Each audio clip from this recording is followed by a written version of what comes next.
Hi guys, இது Pondicherry vlog 2. ரெசார்ட்டுக்கு back சைடே beach இருக்குன்னு சொன்னதுனால காலைல 5 o'clockலாம் எழுந்துட்டோம் சன்ரைஸ் பார்க்கறதுக்காக. ப்ரோ, பீச்சுக்கு எப்படி போனோம்? பீச்சுக்கா ப்ரோ? லெஃப்ட் எடுத்து ரைட் எடுங்க, பீச் வந்துடும். Thank you bro. It's okay bro, பார்த்து போங்க, அந்த பக்கம் பல்ல இருக்கு. Finally we will reach the beach. சன்ரைஸ்க்கு வரணும்னு நினச்சோம். நாங்கள் எழுந்து வரத்துக்குள்ளே சன்ரைஸ் ஆகி மேலேயே போயிட்டாரு.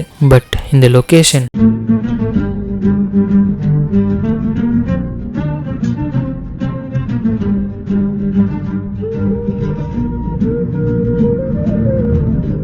பீச்சிலேருந்து வந்தோடனே ரெடி ஆகிட்டு செக் அவுட் பண்ணிட்டு கிளம்பிட்டோம். பாண்டிச்சேரியில் இருக்க விநாயகர் கோயிலுக்கு வந்து ஒரு அட்டனன்ஸை போட்டோம். ஆனால் நான் இங்கே தான் ஃபஸ்ட் டைமாக உண்டியல் பார்க்குறேன்.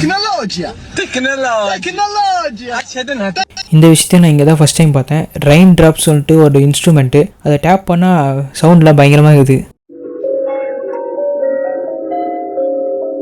பாண்டிச்சேரியில் இருக்க பாரதி பூங்கா போகிற வழியில் தான் இந்த இடத்த பார்த்தேன். நான் நிறைய பேர் பெயிண்டிங்லாம் வாங்கி சேலுக்கு வச்சுருந்தாங்க. இந்த 2 பெயிண்டிங்கை பார்க்கும்போது எனக்கு ஒரே விஷயம் தான் ஞாபகம் வந்துது. எனக்கு தெரியும்ண்ணா, சின்ன வயசுல இருந்தே வெள்ளை பேப்பரை பார்க்கும்போதெல்லாம் கை பரப்பறாங்க, அப்படியே கற்பனை ஊத்தா வரும். அப்போ புரியல, இப்போ புரியுது. இப்போ காட்டுறேன் நான் யாருன்னு. இனிமேல் யாராலும் என்ன கண்ட்ரோல் பண்ணவே முடியாது. இந்த பெயிண்டிங்கோட விலை 40,000 மட்டும்தான். யாருன்னா வாங்க தந்தால் வாங்கிக்கலாம். இந்த பெயிண்டிங் என்ன சொல்ல வருதுன்னு எனக்கு புரியல. உங்களுக்கு தெரிஞ்ச கமெண்ட் பண்ணுங்கள்.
ராக் பீச்லாம் பார்த்துட்டு சாப்பிட போயிட்டோம். பாண்டிச்சேரி சண்டே டைம் போகிறீங்கன்னா ஆஃப்டர்நூன் சாப்பிட ஒரு 1 hour 1/2 hour பிஃபோரே போயிருங்க.